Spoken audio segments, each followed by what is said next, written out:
Welcome. Welcome to our second video of 3 for this week. This week we're discussing tutoring complex behavior. In our last lecture we discussed model tracing ECD. In this lecture we'll discuss machine learning, and then in the third part we'll go on to natural language processing. So machine learning. The use of machine learning to determine whether a student's behavior at a specific time demonstrates a competency. How is machine learning developed? Typically called trained.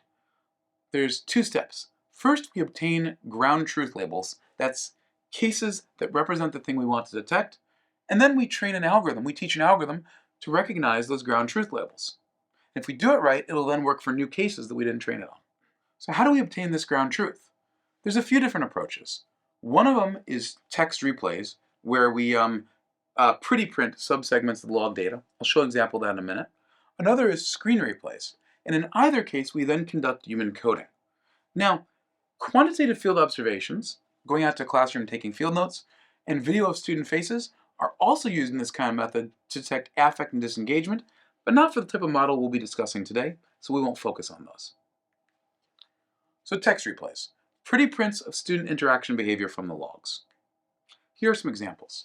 In this example, the student starts out at the beginning of this clip of data. This is typically the term for a sequence of data showed to a coder, a clip, and they give a right answer. 20 seconds later, they give an incorrect answer, minutes, and it's in a cell called R2C1. And it's in a cell called R2C1. And the system gives them a bug message. 4 seconds later, they try hour in the same place. They get a bug message again. 7 seconds later, they input years and get a bug message. And 14 seconds later, they input week and get a bug message. So within the span of 25 seconds, they've tried 4 different units. If only they had read the bug message which said, don't put in the units here.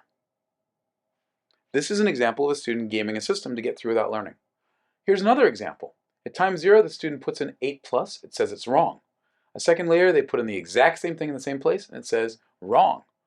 57 seconds later, they put in, maybe you should die. The system says wrong. And then they ask for help. They read one step of the help, and then 25 seconds later, they put in a string of question marks, and the system again says wrong. I think we can tell here there's something going on other than the student trying to answer the question. This one I'm not going to read out loud, but give it a look. This student probably isn't trying to engage in model, identify rectangle, prism, non-base face.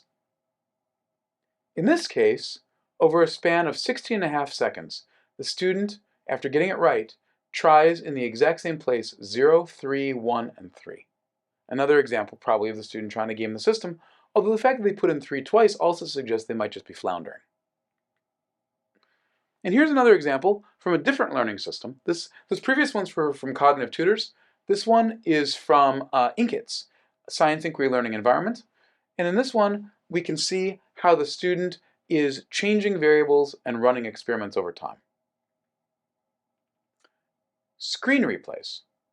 Here's an example from Elizabeth Rowe's work in the game Zoombinis, where you can actually see where the coder could actually see the screen that the student was seeing and then would label segments of time as representing different behaviors. Now, there are some clear trade-offs between text replays and screen replays. Text replays are much faster, whereas screen replays have higher fidelity and therefore better codes. And some constructs can only be captured through screen replays. Looking back a minute ago at Zoombinis, in a game where you have to see the student moving around objects, it's really hard to do with text replays. But when you can use text replays, they're so much faster and easier. So let's discuss a case study in this. INKIT's. We showed this a minute ago. This case study comes from Sale Pedro et al. 2013. Here's a picture of the INKIT system back then. And as you can see, a student can manipulate variables. There's a flask with a topper that they will set a flame on to see what happens. There's a graph showing what happens over time. And there's the student's hypothesis at the bottom. And the student's got the hypothesis, if I change the amount of ice so it decreases, the boiling point decreases. And so the student can run various experiments and see what happens. And as they do so, it collects data in a table for them. Now, here is a text replay showing the student's behavior over time. and it can be coded for various categories. In this case, the categories are, is the student designing a set of controlled experiments, and are they testing their stated hypothesis? And for those two categories, iterator reliability was decent for both. It was a little harder for human beings to agree on whether a student was designing controlled experiments than whether they were testing the stated hypothesis. So after the iterator reliability checks were completed, they hand-labeled a good bit more data, and then they went through a process of trying to figure out which features they should remove from their data set, because their features were too correlated to each other, which can make models a little bit more likely to fit the noise around the signal. They then built the model using J48 decision trees. The exact algorithms are outside the scope of this course. To learn more about that, take 6191. And then they repeatedly built the model on some data, held out other data, and tested it. And they did that for many different combinations of training and test sets, so that they could evaluate how the model would work on new data. In specific, they used six-fold cross-validation, where they repeatedly took 5/6 of the data to build the model and 1/6 to evaluate it. The features they used were selected by domain experts for relevance and included how many actions the student made during the use of the system, during one set of experiments, how many total runs they had, how many runs they completed, how many variable changes they made when designing experiments, how many variable changes they made that were associated with the stated hypotheses, how many adjacent and pairwise controlled experiment counts there were, and that's a case where two experiments have only one variable differentiating them. Pairwise and adjacent repeat trials counts, they run the same experiment multiple times, and how many times they pause the simulation. And they again used an algorithm to predict the human labels from a combination of features. And each time a student completes a simulation, performance is evaluated as to whether it reflects the two skills. That's what they built the model. But then they can aggregate the evidence of what the student knows across simulations into a mastery estimate using Bayesian knowledge tracing, which we talked about in a previous week. So they're using machine learning to say, in a specific set of experiments, do they demonstrate these skills? And then using Bayesian knowledge tracing to aggregate across simulations as to whether they know it overall. So Sale Pedro and colleagues demonstrated that the inquiry performance measured in this fashion could actually predict inquiry performance in real-world tasks. They actually gave students a physical ramp and had them do experiments with it, and the better they did in the simulation, based on these models, the better they did in the physical task, and also across learning domains, where they were able to demonstrate that measurements of inquiry skill in one physics topic predicted performance in another physics topic, and measurements in physics predicted performance in biology. Let's discuss a second case study, Zumbinis from Rowe et al. And Zumbinis is a classic game from the 1980s, rebooted in the last few years, where students solve logic puzzles that involve computational thinking skills. Computational thinking is the conceptual foundations required to solve problems effectively and efficiently, typically involving algorithmic reasoning and reusable solutions. It's also been described as a set of thinking practices that include computational skills like problem decomposition, abstraction, algorithmic thinking, conditional logic, recursive thinking, and debugging. And in Zumbinis, Rowe and her colleagues studied problem decomposition, pattern recognition, abstraction, and the design of algorithms. As mentioned earlier, they looked at screen replays, videos of the screen, and hand-labeled subsegments as to what competencies were utilized. Iterator reliability was at least 0.7 and usually higher for every construct. And then, again, they used feature engineering and a classical machine learning algorithm approach. They created, for each puzzle, a different set of features based on past feature engineering expertise on the team, ideas from domain experts. 41 features common across all puzzles, 74 to 113 per puzzle. And they aggregated feature values at the round level when detecting gameplay efficiency and strategies. You can see some example features here, which include the number of Zumbinis that did something, or the time taken, or the number of futzes, which is when you make little changes and then revert them, and so on and so forth.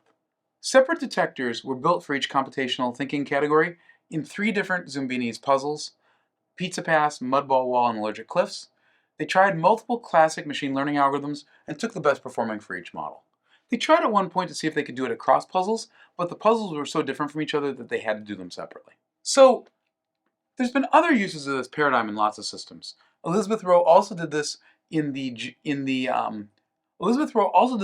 physics game Impulse. Eric Harpstead and colleagues did it in Rumble Blocks.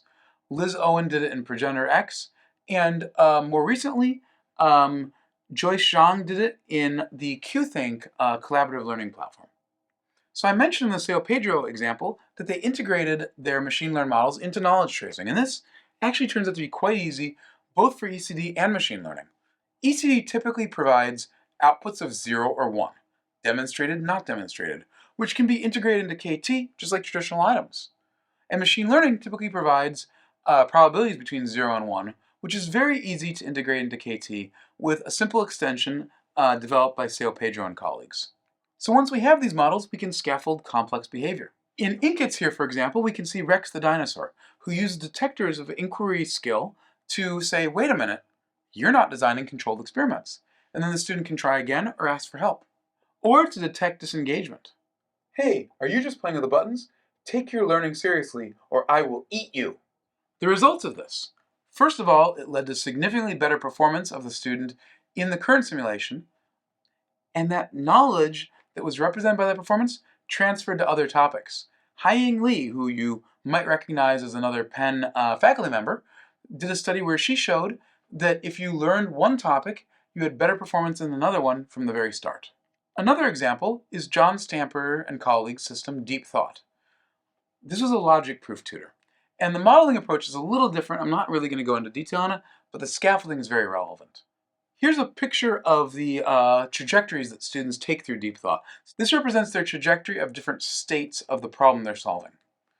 And Deep Thought would recommend a next action to students based on previous actions, based on those trajectory diagrams, by students who'd eventually solve the proof. So they would look for a student, they'd take the current student's process so far, and look for a student who had a correct solution and who started the same way as the current student, or very close if they couldn't find the exact one, and then recommend a next action based on that.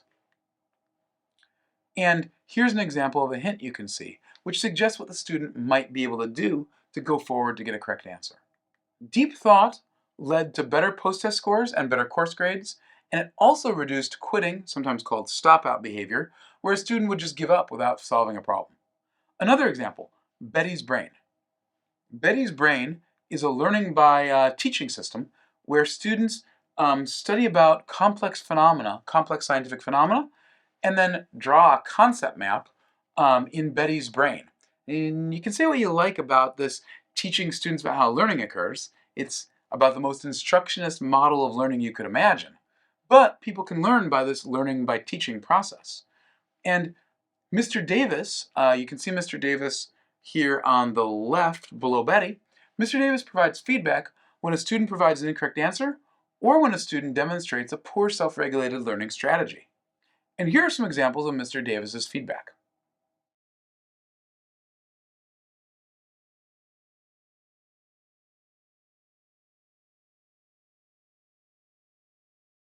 Another example from Physics Playground, which we discussed a lot in the previous lecture, when a student demonstrates in the system that they don't know a competency, using the evidence-centered design approach we talked about in the last lecture, the system provides a video showing a related puzzle and narrating a solution on that.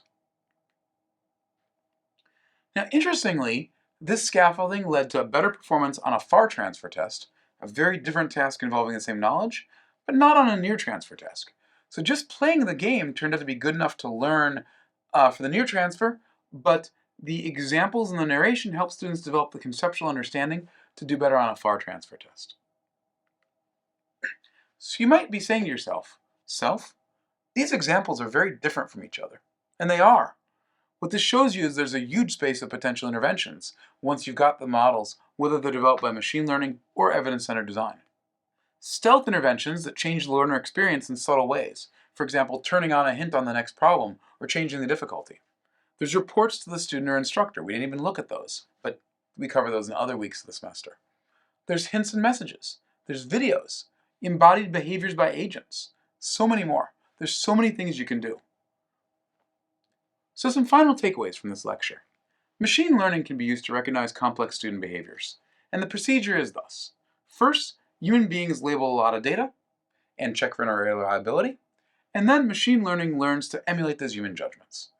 And text array plays and screen array plays are common ways to collect those labels. To learn more about how the ML works, take 6191 if you haven't done